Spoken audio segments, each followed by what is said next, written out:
2,700 years ago, in the heartlands of ancient China, and in a small kingdom in what is now Turkey, a revolutionary idea was born. And so began the fabulous story of money. These first coins, if you were to compare them to a modern monetary unit, were not €1 coins, but bills of 500 euros, perhaps more. In the West, it was a mixture of gold and silver. While in Asia, bronze coins were minted by the billions. There are a lot of coins. There were no banks at the time, so people couldn't deposit their money anywhere and had to find somewhere to bury it. Why did money spread all over the world? Was it for war or trade? From a world where people didn't use money, it now circulated absolutely everywhere, including in the remotest areas. From Alexander the Great to the heyday of Rome. Gold drives one mad. Gold corrupts minds. From the invention of paper money just 1,000 years ago in China. It was a watershed event. To the French Revolution and the Great Depression in the United States. There was this idea that the gold standard was the cornerstone of civilization. Of course, that turned out to be totally wrong. Discover how money changed the course of human history.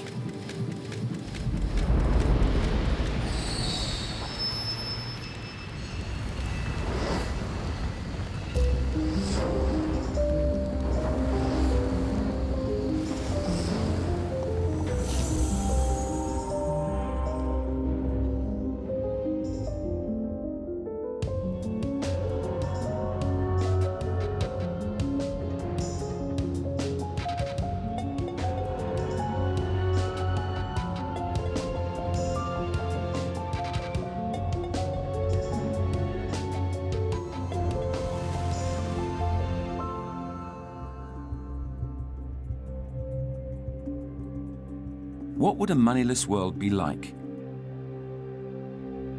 The world of the past, of earliest antiquity, where there were no coins or bills. The first solution that comes to mind is bartering. But in fact, it isn't a good idea. Imagine you're a shoemaker in 700 BCE. You want to buy a house. Do you really think the seller will agree to be paid in shoes? It wouldn't be just a couple of pairs of shoes,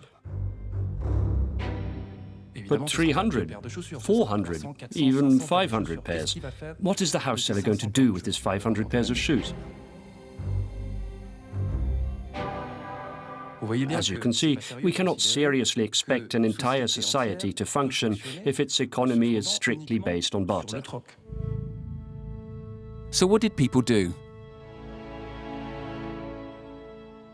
In prehistoric times, the Chinese used small shells as a precursor to coinage, while Mesopotamia developed its own system with, in particular, pieces of metal, gold, copper, tin, and above all, silver. Archaeological evidence shows that this metallic money took several different forms. It took the form of jewelry, of rings, and of sheets of metal, which could be folded over. Let's say you have a transaction to pay of a value of 1 shekel. You cut the silver into pieces with pliers, weigh the 8 grams. And so, in the transaction, the person who is selling you the item that's worth a shekel receives the amount of silver you agreed upon, and you take the item you've just bought. It's a transaction just like today's everyday transactions, only instead of counting, they weighed. This system functioned for over 2,000 years, and it seems it did not give rise to any particular problems. So what event led to the abandonment of this system and the adoption of the coin system, the system we all use today.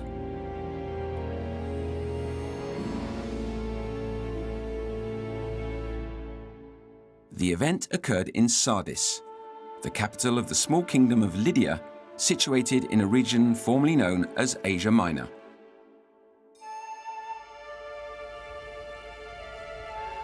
Why at this specific time and place in the history of humanity? Today, scientists are attempting to answer this question.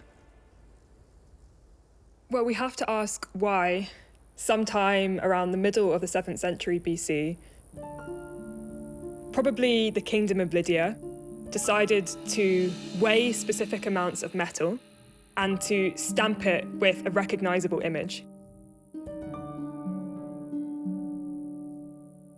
Of course, to us as a modern audience, we would immediately think of an economic explanation of trade. Or was it so that the state could just make lots of payments very quickly to people? Was this a military phenomenon? These sorts of basic questions still need to be addressed and answered. Leah Lazar, Andrew Meadows and Marcus Chin, researchers at the UK's Oxford University, are working on the mystery behind the origin of coinage. But they have very little to go on for their investigation. One of the few remaining vestiges of Lydian Sardis is this altar. It predates the later Greek temple that was built on this site. And the archaeologists have determined that this is the origin, it seems, of the cult of what later becomes Artemis. And this is where the Lydians would have worshipped the goddess. We know very little about the Lydians. It's very frustrating. They are the inventors of coinage, and yet they remain a very mysterious people. The first coin weighed 14 grams. Its obverse is striated, and the reverse features a simple punch mark. The scientists believe it was produced at the very moment when Gyges, the king of Lydia, was fighting for survival. One of the things we know about Gyges is that he was engaged in a really quite serious fight with a group of nomadic warriors from the north, the Cimmerians. Because he's fighting against these nomadic barbarians, he doesn't have a way of rewarding his soldiers by saying, you can take their property when we sack their city, because there's no city to sack. So he needs another way to reward his troops, perhaps, and that may be the stimulus for the production of the first coinage. So the Lydian kingdom issued coins in order to recruit a large number of soldiers quickly and pay them an equal amount. And this innovation worked. The Cimmerians were defeated, Gyges' kingdom survived, and with it, the concept of coinage. This is its most famous coin, a roaring lion beneath a star. And here is its secret. When scientists analyzed it, they discovered that it wasn't made of pure gold or silver, but of electrum, an alloy of these two metals. Why did the Lydian kingdom decide to do things this way? This is the first mystery of the history of coinage. What we do know is that the emblem on the coin was not a product of casting, but of simple punching. From then on, all coins would be made in this way in this part of the world. We also know that for its supply, Lydia had several silver mines. But more importantly, a small river that ran a stone's throw from its capital. A legendary river named the Pactolus. The famous Greek historian Herodotus, writing in the 5th century BC, tells us that one of the most amazing things about Lydia is that gold dust is carried down into it from the Tmolus mountains. And he is almost certainly referring there to the tradition that the Pactolus contains gold. And in fact, later authors even tell us that once upon a time, the name of this river was the Croesus, which translates as sort of the golden flow. So pretty much certainly, this is one of the sources from which the people of Sardis, the Lydian kings, took the gold from which they made the first coins. I don't think there's anything left there now. On a sunny day, when the sun is glinting on the water, you can almost convince yourself that there's something golden about the river, but nobody is looking for gold here anymore.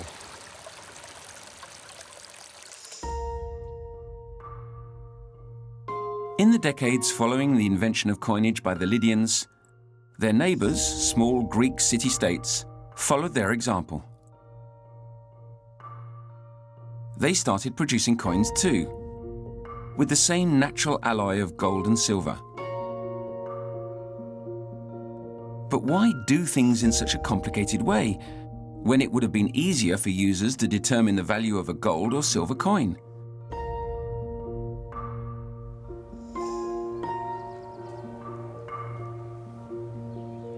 At Oxford University, the scientists suspect that this choice was far more than a mere technical detail, and that it was linked to the actual use of these early coins. To unlock the secret, they're gathering the maximum amount of data on all the electrum coins found around the world so far. So the first step for us is simply to identify everything that's produced in this part of the world over this period. And that's an exercise really in data recovery.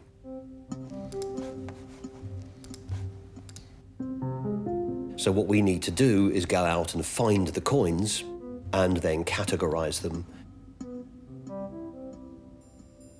There are a lot of coins held in museums across Europe. We're working with a number of those museums. And we're digitizing records of those coins. 5 major museums are participating in this research program, including Berlin's Münzkabinett, one of the largest collections of ancient coins in the world. It has 15,000 coins from Asia Minor. Index cards are compiled for each, with their weight, their type, that is the symbol cast or punched on the coin, as well as the location of the find. The same work is carried out in the major numismatic collections of London, Oxford, Paris, and Copenhagen. In all, 200,000 coins have been catalogued. All of this data is then analysed at Oxford University.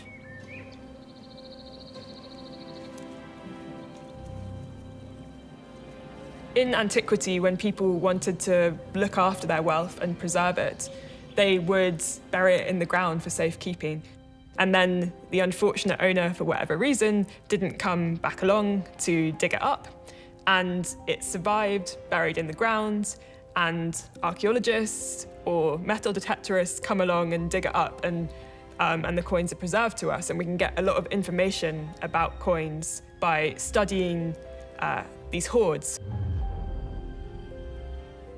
So we can see the localization of the use of electrum coinage in this part of Western Turkey where it was originally invented, around the heartland of the Lydian kingdom. Sardis is around here, and the Greek communities nearby, mostly on the coast.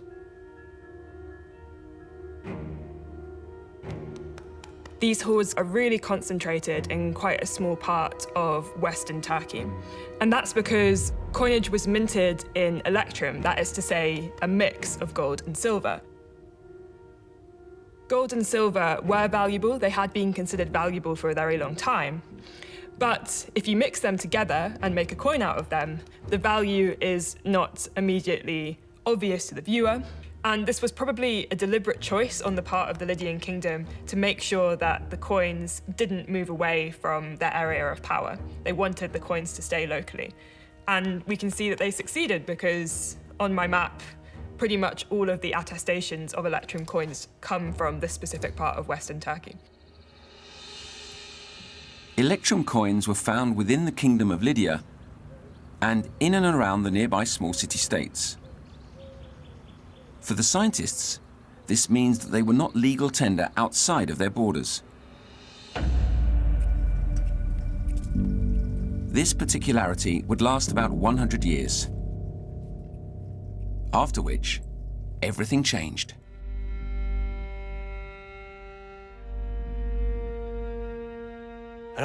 These first coins weren't necessarily made for buying bread. If we were to compare them to a modern monetary unit, these first electrum coins were not €1 coins, but bills of 100, 200, 500 euros, perhaps more.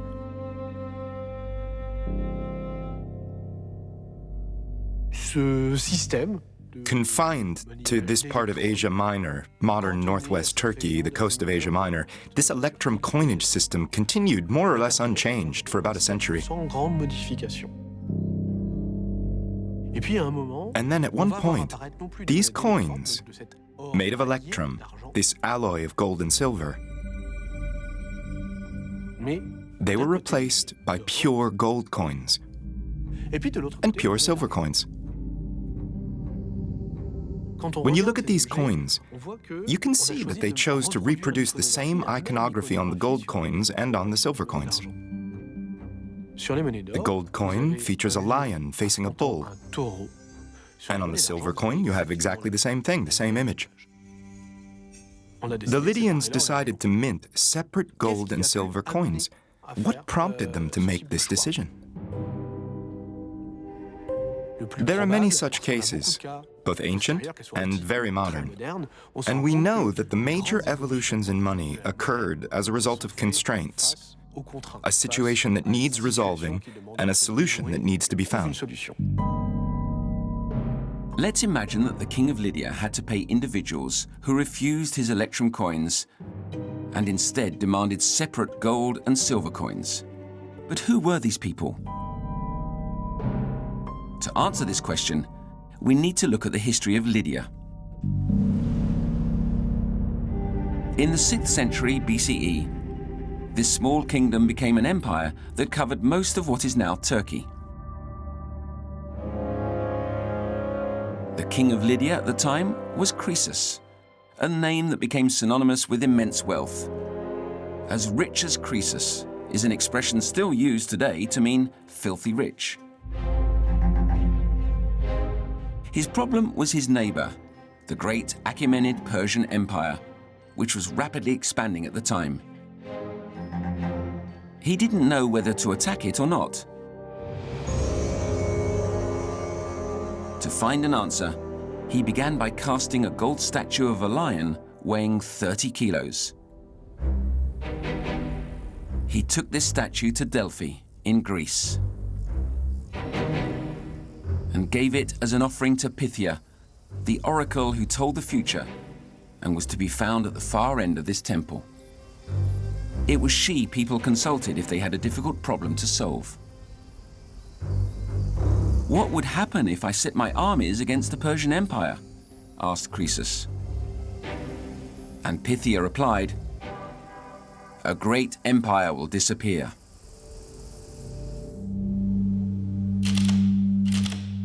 In the light of the oracle's answer, he decided to mint separate gold and silver coins. But what was his intention? What did his decision have to do with the imminent war?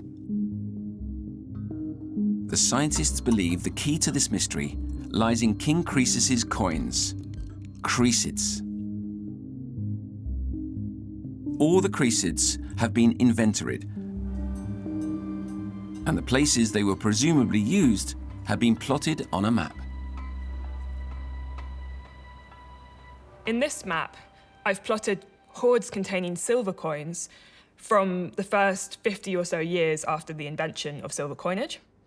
And there aren't too many of them. The use is still somewhat limited. And then by the first half of the 5th century, we see many more hoards containing silver coins and already a bigger geographic spread than before. So it seems that this technology was adopted pretty quickly and on a much broader scale than electrum. Small and very localized quantities of electrum coins. And silver coins found in an increasingly wide area and in ever larger amounts. But for what reason? What new type of payment were they used for? The scientists suspect it was for a new type of armament that the Greek city-states neighboring Lydia had perfected.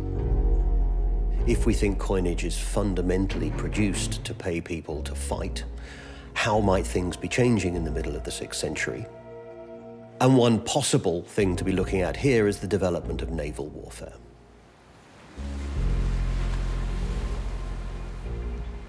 And one of the things we know that does take place sometime in the second half of the 6th century is the introduction of a new sort of ship. The Greeks called it a trireme. And that becomes the basic fighting unit at sea for years to come.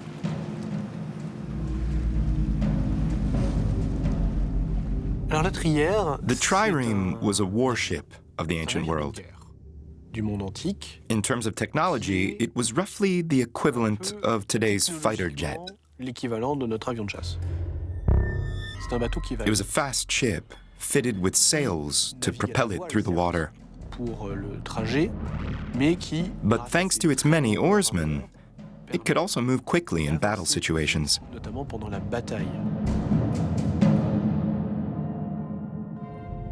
And it was designed for ramming warfare.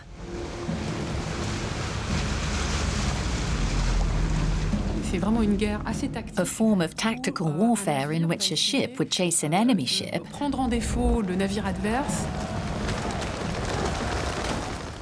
then ram it with a bronze ram fixed just below the waterline to cause the maximum amount of damage to the enemy ship's hull.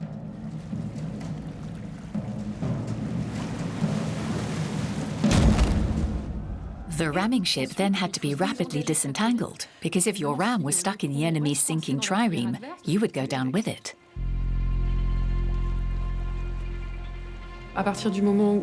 When rulers decided to develop their fleets, these fleets had to be professional, proficient, which meant their oarsmen could no longer work their fields or run their stores, as they had to spend time on the ships.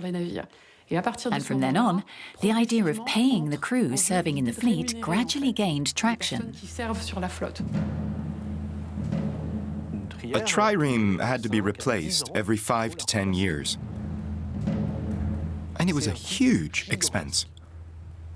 As the trireme was so expensive to build, maintain, and send on expeditions, it was an excellent reason to spend silver and gold money. Croesus decided to strike gold and silver coins in order to have a currency accepted beyond his borders. In this way, he paid for the construction of his triremes and the wages of their crews to the Greek city-states neighboring his kingdom.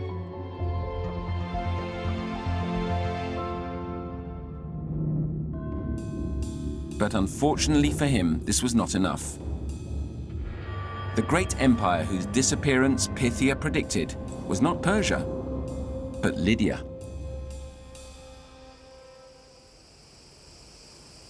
However, in 547 BCE, following Lydia's defeat, the idea of coinage was not abandoned. In fact, in the following decades, it would be adopted all over Greece. The first currencies appeared in the Greek world in the mid-6th century, likely around 550 BCE, initially in a small number of city-states. In fact, we believe these were also the city-states that minted the most coins in the ancient Greek period, Athens, Corinth, and Aegina all began issuing coins at roughly the same time. Unlike the coins of Asia Minor, they were not electrum coins, or even gold coins, but silver coins.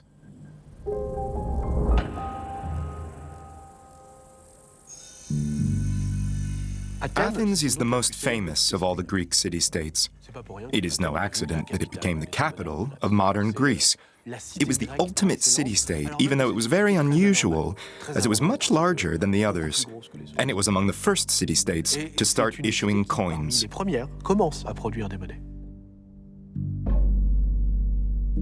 One featured a gorgon's head, another a horse's hindquarters, another a wheel. The emergence of Athenian coinage as we know it came later, at a date we have yet to determine. Most likely at the end of the 6th century, maybe a little bit later. The coin with Athena's head on the obverse, and Athena recognizable by her fairly thick, possibly beaded, locks of hair. A large almond-shaped eye.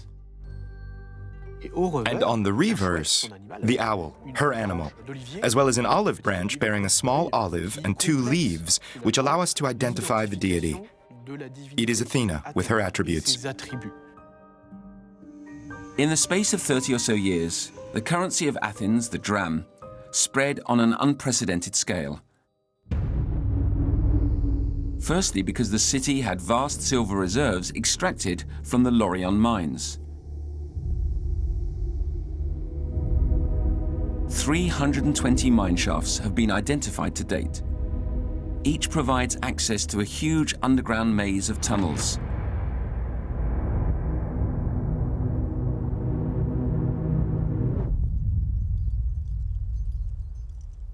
Today, archaeologists and historians are closely studying these mines. Heading the small group is Marcos Vaxivanopoulos, who is methodically inventorying and exploring them. With him is Christophe Flamand, an expert on ancient Greece, who hopes to understand how Athens managed to make these silver deposits the tool of its supremacy.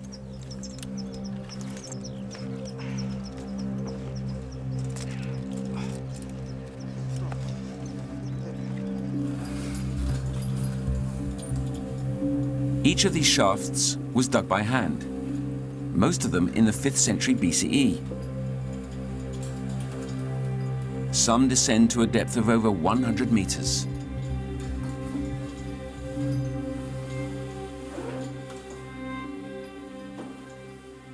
Galena is the mineral that Athenians used to search for, because galena has inside the crystal, inside the mineral, other minerals of silver.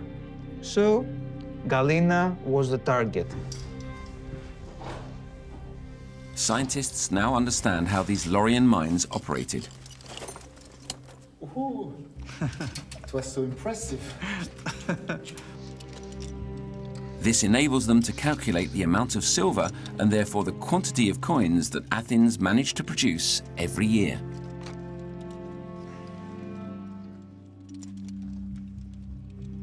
In the horizontal gallery, only one person can work because the dimensions of the horizontal gallery is 60 to 70 centimeters width and 70 to 1 meter high.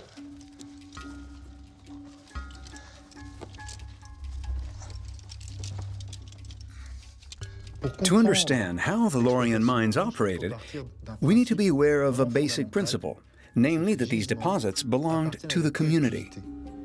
In other words, to all of the citizens, to the city-state. How did they operate? Thanks to a system that was in all likelihood a bid system.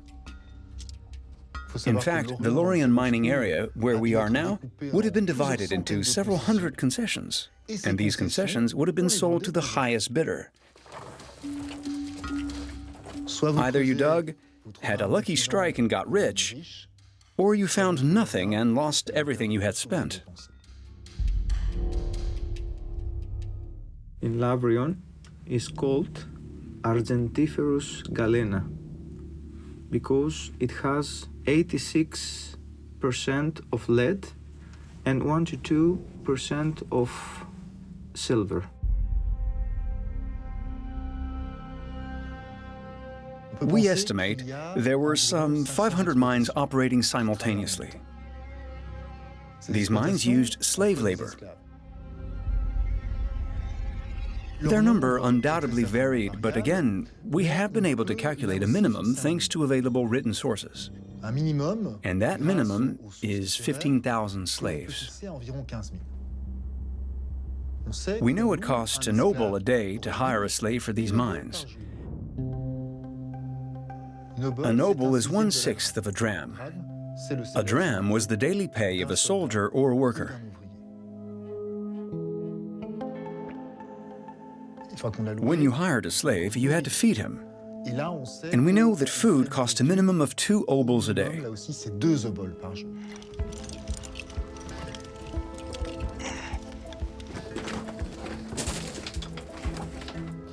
Unfortunately, the life expectancy of a hired slave was not very high. The most pessimistic estimate is just 5 years. If I have a herd of 15,000 slaves, I have to replace an average of 3,000 a year. And that costs money too. But that isn't all. To process 100 kilos of ore, I need 100 kilos of charcoal. And wood is an extremely expensive commodity. 2 smeltings at approximately 1,000 degrees Celsius were required to obtain enough silver from 100 kilos of ore to produce 10 small coins.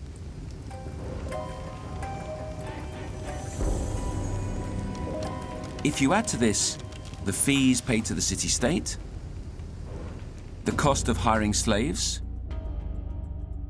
of their food and of replacing them when they died, as well as smelting costs,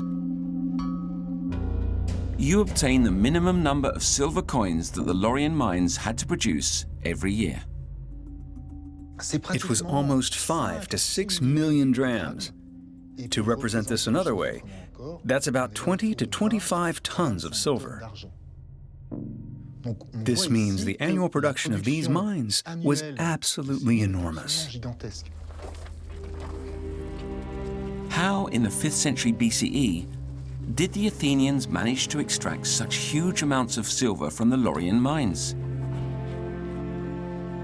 Simply because at the time, they found a way to descend much lower than they had previously done.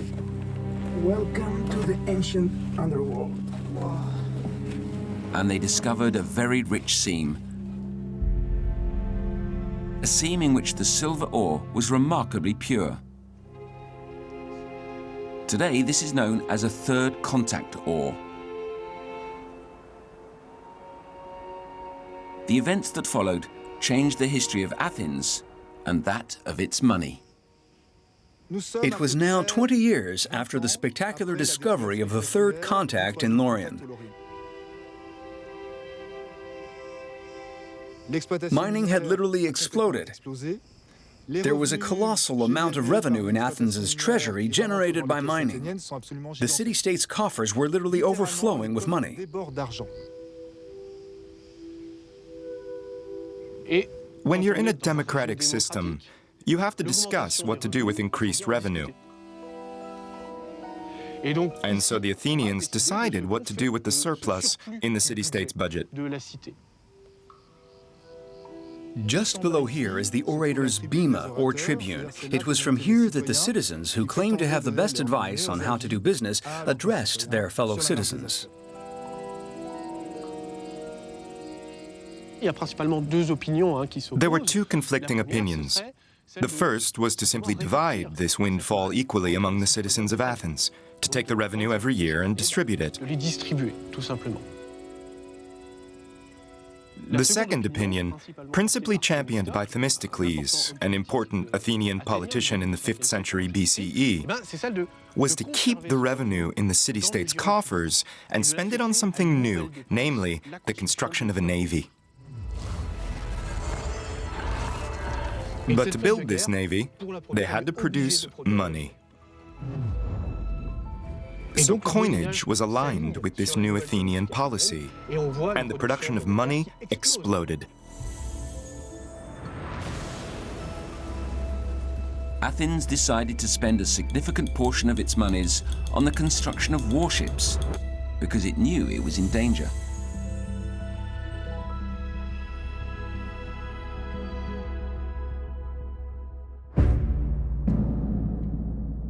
It had enemies among its neighbors. But above all, it was threatened by the vast Achaemenid Persian Empire, which had grown since Croesus' time and had its eye on Greece and the independent city-states of the Aegean. A few years prior, in 490 BCE, the empire had already tried to defeat Athens. The battle took place on this beach, the beach of Marathon. The Greeks managed to repel the invaders, but they knew their victory was only temporary and that the Persians would be back. And 10 years later, they did indeed return to seek revenge. Xerxes the Great arrived in Greece with an absolutely gigantic army. And for the Athenians, the big question was, what should we do? As was often the case at the time, when they needed advice, they consulted the oracle.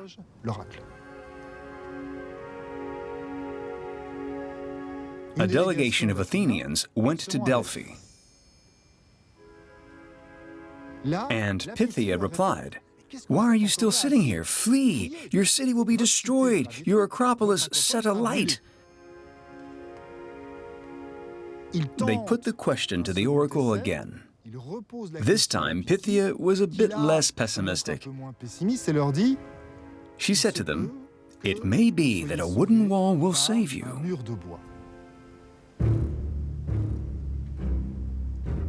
The envoys returned to Athens with the message.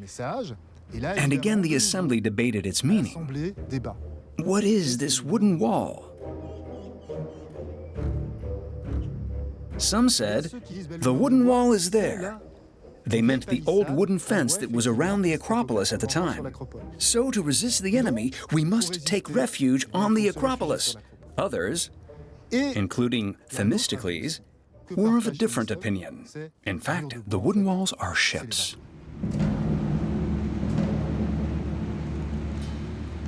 The Athenians evacuated the city and took refuge on their ships.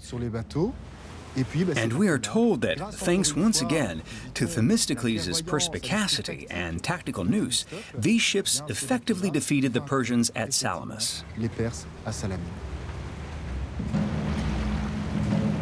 The victory at Salamis was the culmination of the Athenian strategy.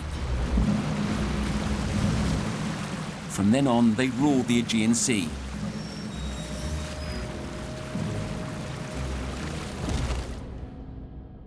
And their currency, the dram, became what is described today as the dollar of the ancient world. The turning point for Athens' currency occurred on this small rocky island. The island of Delos, a sacred island, which the ancient Greeks believed was the birthplace of Apollo and his sister, Artemis. Athens chose Delos as the location for the headquarters of its military alliance. But it's also where they would consolidate their monetary supremacy. Here is how the Delian League made the dram the first international currency. This league, the idea was fairly simple. It was a fleet that could be described as federal. It was a confederacy of several city-states. The core was very evidently the Athenian fleet. It was the most powerful, but each city-state, according to its means, according to its importance, its population, economy, and so on, also had to contribute in kind, so to speak, to the league. That is, by sending ships.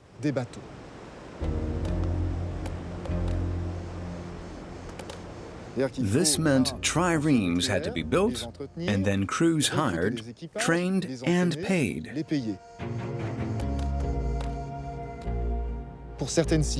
Obviously, for those city-states that did not have the financial clout of Athens, this contribution in kind constituted a significant burden. But the Athenians came up with a solution. Rather than sending ships, make a contribution in cash. The trick was that Athens decided to give a discount to those city-states who chose to pay cash to the military alliance rather than make a contribution in kind.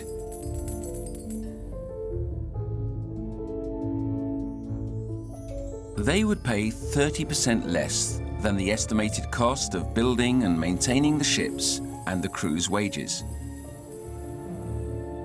on the condition that this financial contribution, known as a tribute, was paid in Athens' currency.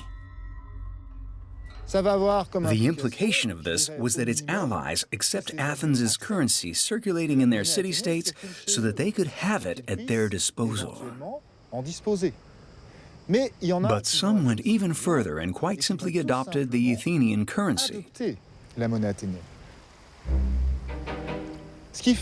And so, through the tribute, the allies found themselves propelled, as it were, into the Athenian monetary sphere.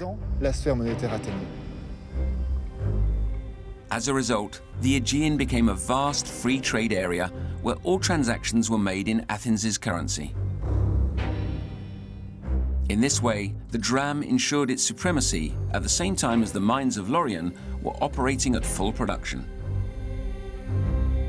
Huge quantities of silver coins, the city-state's bank, were stored on the Acropolis. The Athenians amassed significant coin reserves. These reserves were stored in the temples of their deities. And the richest of all was Athena. This extraordinary reserve was held in a room known as an opisthotomus. In theory, the opisthotomus is the rear room of a temple. Athena's reserves were stored in this sort of strong room, very probably in jars. Written sources specify that they were coin reserves. There were 6,000 talents. It's an absolutely colossal sum. It is the equivalent of 156 tons of silver. And this coin reserve was mainly used to finance wars. This was how the Athenians financed their great expeditions. They estimated how much an expedition would cost, then took the money they needed from Athena's coffers. The Athenians struck quickly, struck hard, won, and then made the losers reimburse the total cost of the war. And so, with these war reimbursements, Athena was paid back in full with interest, and sometimes a little extra for her protection, her benevolence, the fact she had achieved victory. For emergencies, Athens had additional resources. The Nikes, the Victories. Also kept in the Parthenon, these statues were offered to Athena to thank her for her protection whenever the city-state won a war. Their core was bronze, but they were covered in a thick layer of fine gold. Each of them contained about 50 kilos of gold. In 431 BCE, there were at least 7 of them when the Peloponnesian War broke out. Athens, the naval power, versus Sparta, the dominant power on the mainland. In this terrible conflict, Athens' money would prove to be the city-state's Achilles' heel.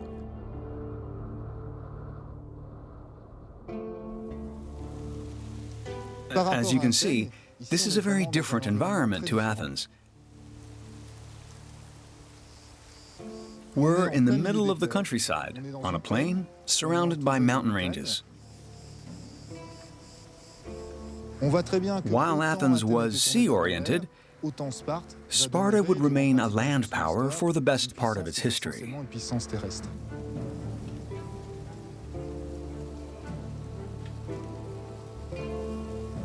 When Thucydides wrote his History of the Peloponnesian War at the end of the 5th century, he said in Book 1 that if ever Sparta was destroyed and only the foundations of its buildings and temples remained, future generations would never believe that Sparta had once been the most powerful city-state in Greece.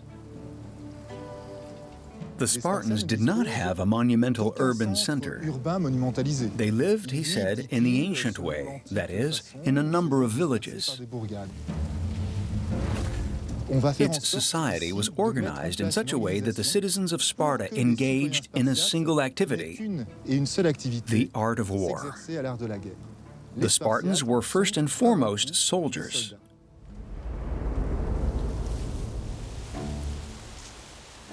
In this sort of society, money played a very marginal role. In fact, Sparta was a city-state that did not mint any money whatsoever in classical times. In the early years, the war dragged on without either of the belligerents gaining the upper hand. Until a traitor named Alcibiades arrived in Sparta. A man who'd held very high positions in Athens, where he had now been sentenced to death for sacrilege. He came to Sparta, where he found sanctuary, and very enthusiastically advised his new hosts on how to make things difficult for his former fellow citizens.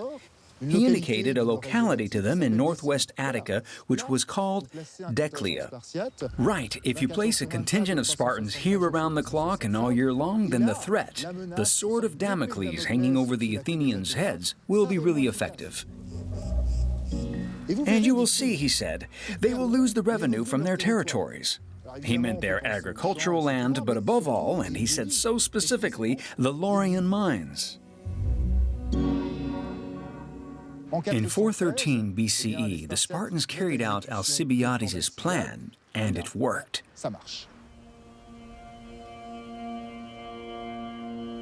Declia constituted a rallying point, a sort of aid point for all of the slaves who worked in the Lydian mines.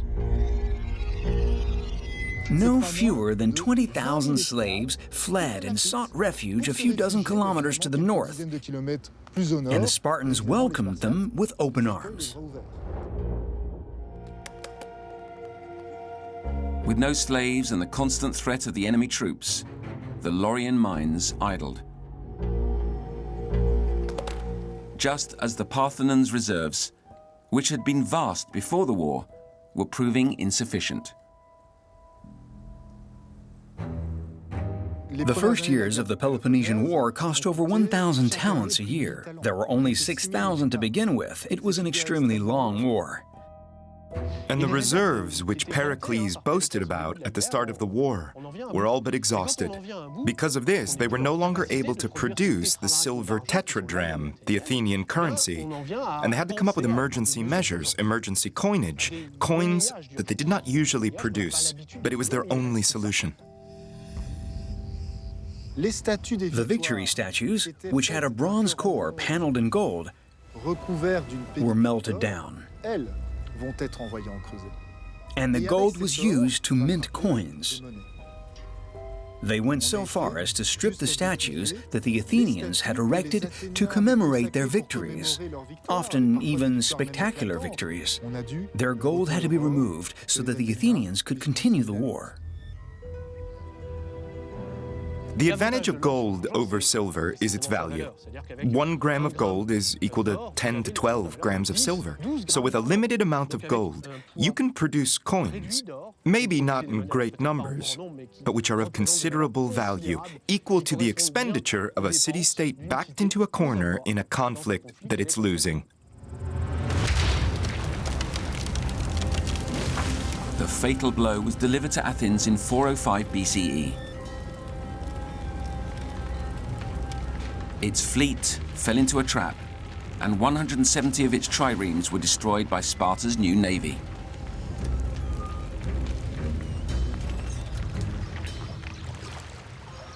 The city-state of Athens surrendered the following year, and Sparta gained control of the Lydian mines, but did nothing with them as it didn't know how to work them.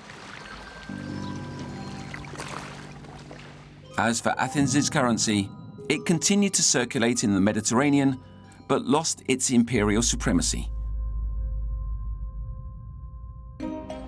It would be another century before it was supplanted altogether after Alexander the Great seized the largest hoard of gold and silver in the history of the ancient world. The Age of Empires had just begun.